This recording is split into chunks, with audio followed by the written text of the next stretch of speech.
Thank you everybody for coming. I'm so excited. Back in April, outstanding teachers, art educators, arts leaders from across the state began searching for ways to try to inspire hope during this pandemic and also provide some virtual opportunities for us to learn and grow. I kicked off Alicia Lee's wildly successful Embrace series with The Power of the Prompt. And I'm so honored to be back here with you today to kick off the Maryland Art Summit for 2020 virtually with a keynote on Envision. Now, Envision is also going to involve visual journaling and how visual journaling became not only a potential key to my art making process, and it could be for yours and your students, but also, during these times, this is a potential way to kick open some doors for you with your kids in ways that you never experienced. Now, I keep a suitcase filled with these visual journals with me, and this is one of mine, and I carry it with me. I literally tote it with me from school to school, putting on demos of the importance of visual journaling. And I save these because it's so important for kids to not just hear it from you, but to see it. And if you collect and you amass a bunch of these, then they can actually envision what it will look like in the future. This girl got a real creative way of opening hers up. And the way that she worked, let me tell you something. She was somebody who you had to buckle up and get ready. She was a rock star, one of my first National Scholastic Art Award winners. This girl, if you want to know what it's like to be Charlotte, look at this thing. It's so heavy. You open this up and you know exactly what it's like to be Charlotte. And this documents her entire life. So pretty amazing stuff. And I'd like to kick this thing off and share with you some inspiring slides and walk you through the process. And I'd also like for you to create some art today. So I've just set aside a little bit of time, at least for you to get started on the journey. So I'm going to share my screen. Good to go? Michael, you look good. All right, beautiful. Well, Envision. So let me just walk you through the three basic big ideas that we're going to explore today. The first one is artistic accomplices, because I think everybody needs a mentor. I think it's so important, especially in this day and age, and what that could look like. Points of entry. So we're going to explore three powerful prompts today. That could be a doorway. It could potentially for the middle and high school folks to provide you with a week's worth of material. For elementary folks that, like us, we're only on a once a week schedule. This is 5 weeks of stuff, but it's going to get into some points of entry, even for you as artists. And then the third thing I want us to explore is what the visual journal can look like when it's not just meant as a process, but also as a product. So many of the keynotes that I've started out with, including this TED Talk in New Jersey, was that the most important job of an artist is to draw a line from your life to your art that's straight and clear. And I was thinking about this quote as I was preparing for this keynote, and it really took on some deeper meaning, because right now we're all in search of meaning, and we're all in search of making sense of everything that the world is throwing our way right now. So I believe you could replace that word art with just about any other passion of yours, and the statement would still ring true. But moving forward from that, I think it's also important to figure out for yourselves why this is important, because you need to stay artists first and foremost. And if you're finding why this visual journaling process could be a potential key for you, and you explore it yourself first, then you'll understand even your own pitfalls for your kids. And I think it's important now, especially with this pandemic, because it could be a situation where you're also documenting this very important time in our existence. So as we get into artistic accomplices, let's think about artists that work like you already, not artists that you'll never be able to achieve that style. Myself, I'm not an abstract painter. That's not my thing. I'm more of a figurative realist painter. So it would never make sense for me to explore what an abstract artist does. But Da Vinci, I definitely love the way he explores plans, diagrams. He kept his visual journal as like an everything book, and thousands and thousands upon pages of it existed. Edvard Munch, he got into poetry, and a lot of his poems inspired works of art, which happens for me as well. Wayne Thiebaud, the way he mastered color and the way he has these pops of purples and things, so important for kids to see. And Eric Fischel, who we became very close friends after he helped one of my students, who you'll see later in this video, Katie, and gave her some critique points. And he's selling his paintings for millions. But it was his process that spoke to me, the way that he worked on glassine sheets, and they later fueled him working much larger and larger. And some others that are so inspiring for me: Frida Kahlo, her visual journals, her diaries, visual diaries as she calls them, are amazing. Cindy Sherman, very important, especially with this 31 Nights prompt that I do that deals with the self that you could possibly explore today for photographers. Cindy Sherman explores herself in so many ways you don't even really know what she looks like. Sandy Skoglund, who's a professor at Rutgers, I mean, her work, her installation work's amazing, but you could also do this in diorama form, in a shoebox-sized installation with kids, even virtually. It's pretty cool. And Kehinde Wiley, I think his work speaks for himself, this line that he draws from design and figuring out what designs and patterns really speak to the person inside. So that process and how it fuels the product for a student of mine, and this is Pierrette, her process, it was really about finding works that not only spoke to artists that worked like her in concept, content, and execution, but she had access to all kinds of canvas at this time. But she chose to do this theme around homelessness, and her essential question was, how can we solve it? By working on cardboard and newsprint overlays. Not very archival, but very important for her to get in the shoes of someone who is going through something so tragic. So sometimes your work can be more about not just seeking out answers, but raising new questions. And for me, a lot of my visual journals, like this 31 Nights work to the left, it fueled a much larger series and created this larger conversation that I've been having for years with my work. And as you can see from this gallery opening, the work is displayed along with the final painting. Now, if you're going to get to know me, you're also going to get to know my kids. So I want to share with you a visual journaling clip, and I hope this will translate well.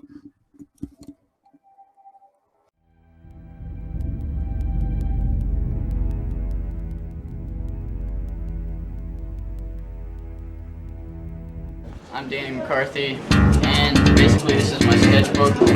What we do in it is we create visual journals, and to me, visual journaling is just a way to copy down as much information as you can about yourself, to explore how you think and how you feel. And it's really personal because nobody's telling you what to draw and how to draw it. You can do whatever you want and explore yourself. This is one of the pictures I like a lot. It's basically the world force feeding me a bunch of medication. This is basically how I feel about it, and just express my disdain for it.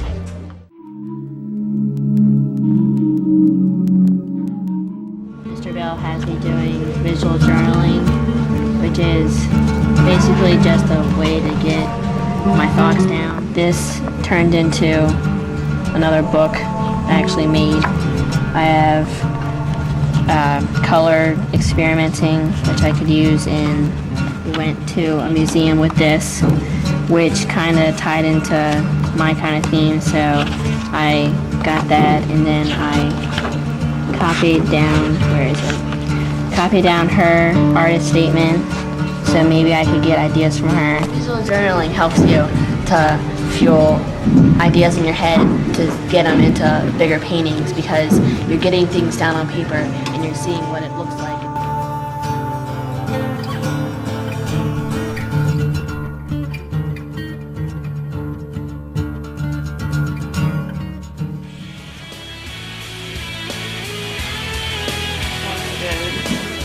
That's where you're in the planning stages? Yeah, and then like over here, this is where I was working on like skin tones, because that was kind of hard to do at first. It's really where it started. to form with like the different shapes and the tones of the canvas. And this is like the fourth painting. Back here, when I was working on my artist statement, and I had things when I was writing my journal, and I just had like things and I ripped them out, and this pretty much ended up being my artist statement here. Okay. So we're really talking about moments and movements. And Lee, who interestingly enough was the 2019 Individual Artist Award winner that you saw in that video back when she was a sophomore in high school with me. I try to capture these moments with kids when I was teaching as much as I possibly can. Now I'm trying to capture them with teachers, and because it's so important to even seek out these moments. Now, moments like these, I mean, they can stir something up. You can tell these kids were so passionate about this process. And not only can it create curiosity, but it can build for you that magic of momentum that you need, even right now, where you're having a hard time connecting virtually sometimes with your kids. Now, moments, while they may last a minute, a movement, that can last a lifetime. And if you look at Lee from sophomore year to where she is now, I mean, you can see that these became life-defining moments that really helped define this child's story and who she was as an artist. And so actively seek to capture these moments for your students, but also, you know, turn them into movements for your families, for your communities. Create something that's bigger than them before they even realize it. Now, Lee, despite her visual journaling process, which was also amazing, she got into public art murals and artist residencies in Annapolis and Baltimore, where she currently lives and works. But she also exhibited internationally in Lyons, France, Chile, Scotland, Northern Ireland. So her art began taking her places. Now, Katie, who I spoke about earlier, who Eric Fischel critiqued much of her work because she was so in love with his style and what his work was about. It's really interesting. She went this far in 2 short years just because she blew through 9 visual journals. 9 in 2 short years. This is how important the process was to informing her product. And not only that, her process, which began in the visual journal, it began with writing, it began with drawing, and it also began with boxing herself into those early paintings that you saw where she was planning them out. She later boxed herself into a later work that she did at college, which interestingly enough led to these experimentations with performance art and curiosities surrounding science, nature, spirituality, psychology, and sacred geometry. So where did that sacred geometry lead? She has a virtual business where she creates her own custom-made hula hoops, and she does tutorials online. I know it's crazy, but you know what? It's the same conversation. That circle, that square, it's all that same conversation she's been having for so many years that began in my studio.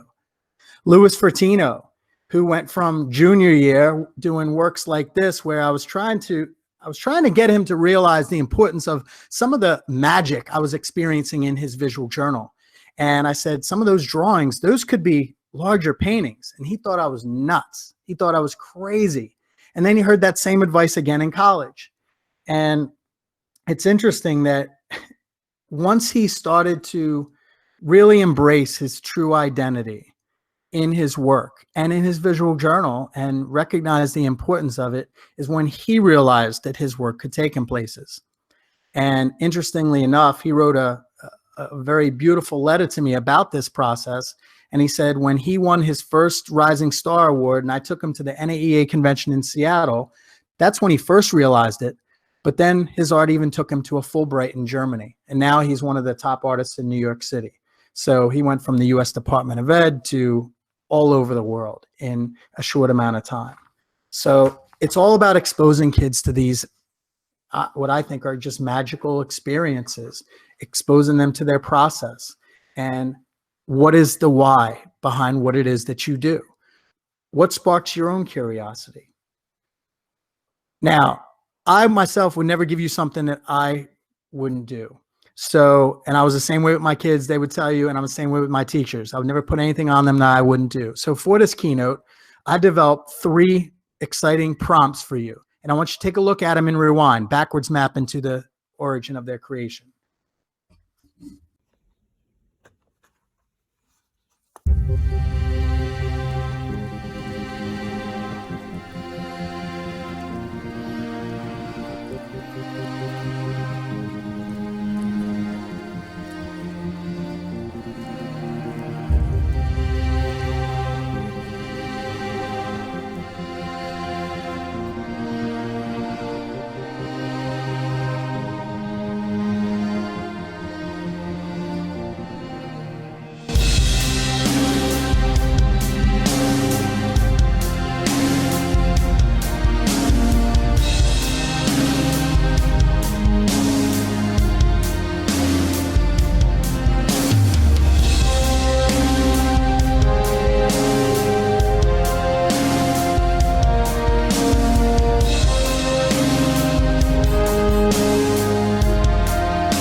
So we're going to start out. If you have your visual journals, grab them now, grab a pen, grab something, because this is going to make a very fast-paced walkthrough, but something that you could do immediately, even with your kids, even right now virtually.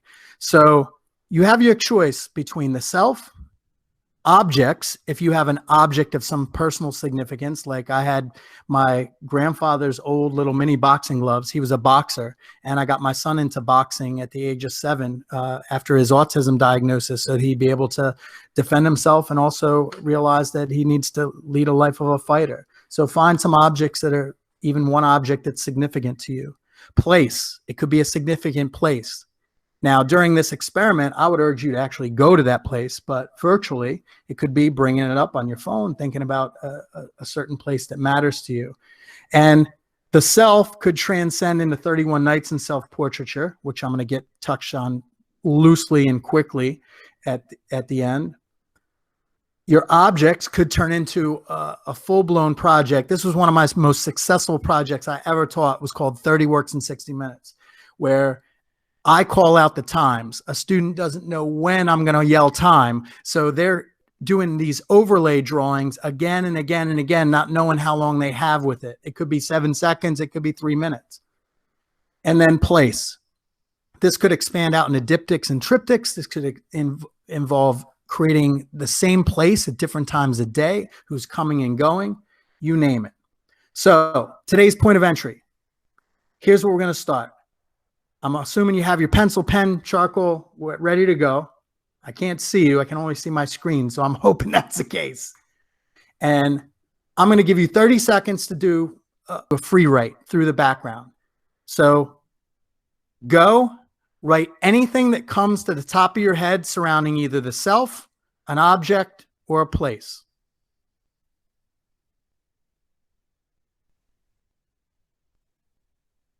Don't worry about grammar or if you're stuck, just write. Automatic writing. I'd recommend you doing this in your visual journal 20 minutes every day. It's very powerful, therapeutic.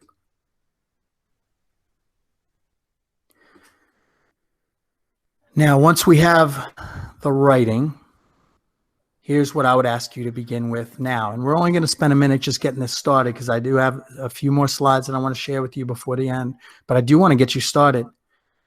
Create 2 perspectives and in 2 different medias. So what I would do is I would create, if I'm working on a self-portraiture, like I showed you in my video, I would begin with the self, either looking through my phone or looking from a mirror.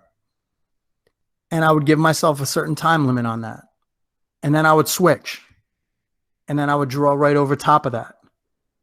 And I hope those of you that are starting this, email a picture of it to me today. I would love to see it.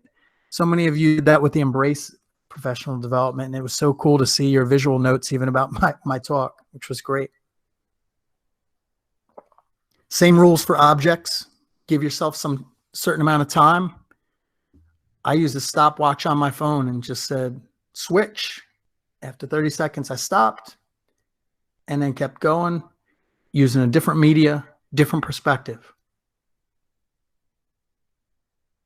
And then the last thing you could do is do some overlays and contour and shade.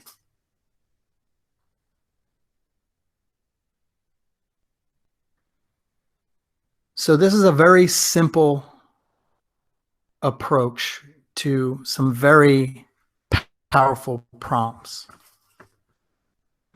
And now that you're starting this, I'm going to roll through just a few more slides for you. I hope everybody's ready. I can't see you. I know I'm just getting you started and it's only been like 2 minutes, but we got 4 minutes left. So my process with visual journaling, it would often fuel the product. Now here was 30 works that I created, and there it is all torn up on the left and just ripping, tearing, collaging. And I discovered I liked doing that. And then I mounted it to wood and bound it by chains and hooked it all together so that they created this mini installation for a gallery exhibition. Relics of Childhood is another very important one that I've explored over time. It's a powerful prompt for kids too. Think about your childhood and what objects symbolize things the most to you. And I'd begin drawing this and having this continuous conversation. Some other points of entry. So 31 Nights. That's a project I developed many years ago that's kind of taken the nation by storm. And you can see it using the hashtag and see what people have done with it in both drawing and photography. And it's based around 31 prompts. So there's The Portal, The Beast, Lost You, Facing the Beast, The Thaw. I mean, these are titles that you can really sink your teeth into. And the cool thing is that as you or as kids are creating these self-portraits, everybody's doing them differently. They all have the same entry point and they have choices. So it's a very choice-based approach to a problem that generates a lot of authenticity and originality. So think challenges for kids. Think guy grocery games, Chopped, things that are going to bring kids back to the plate and that they're going to have some personal things invested in. You're creating experiences for them. Now, my second version of 31 Nights, which was called The Progression, because I had to develop yet another series of them, and I ended up with 6 total, which I gladly will email you and send you if you email me and ask. Gordon Baldwin, who's an art educator in New York City, friend of mine, he did his 31 Nights based on everyone that he'd met every day or seen on the subway. Paige Shyrock, a former student of mine, she created these everlasting dualities. Each image is a self-portrait overlaid against an ordinary object. Where did this begin? That led to this show. And there's my son listening in because she even hooked up some MP3 players to her show and added poems and overlays. It was so cool. It began in her sketchbook, doing a project called 24 Hours, where you try to document your life for 24 hours in a visual journal. Take all that fodder and you put it all together. And she discovered that she liked doing diptychs. And it eventually resulted in this whole thing. And here's one of my artistic accomplices, Sam Peck and Dave Modler from the Journal Fodder Junkies. They had a show recently on the visual journal and how it exploded. Here's what it looks like. So it all begins. With a pencil, I've been making my windows. When I'm traveling, so I'm gonna glue 20 pages, 40 pages together, and I'm gonna set up windows all the way through, cut through all of them, and then triple direction writing, hiding it up, right? Notes, gallery plan for the show, grading, notes from class, coffee tabs, page flippers, artist talk, put it into my journal, taking notes to think about dance. As an art educator, am I incorporating thinking about dance in my visual arts class? Doing stuff with dance was in that one video you sent me. Yeah. What does it mean to have a non-human object treated as an existence? Right? So what is the existence of this book? What is that like?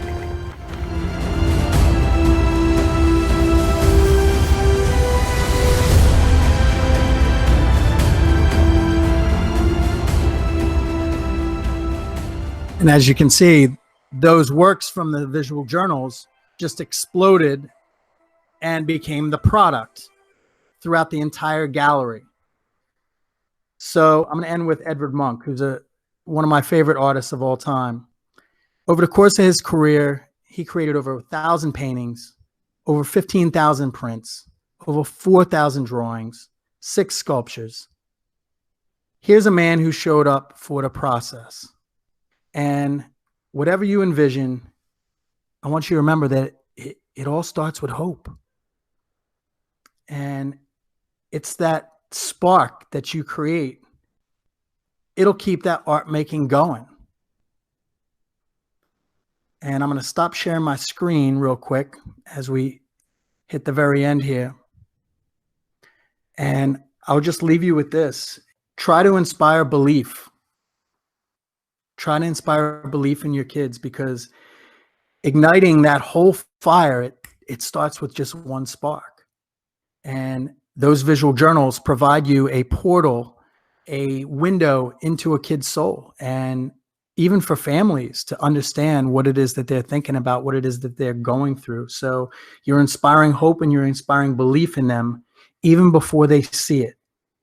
And this is how it begins, with a vision and a search for meaning. So thank you, everyone. And I hope you got something started that you can continue with, finish for me, like I finished for you in that video clip, and send to me. And I hope that you have an inspiring conference.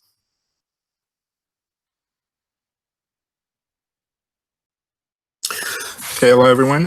Thank you for attending. If you have any questions for Michael, now is a good time. Also, there are other sessions starting. They've already started at 2:30, but you can head over to Crowdcast to view those sessions. Do you have any questions? I think everybody's rolling to the sessions. Thank you, everyone.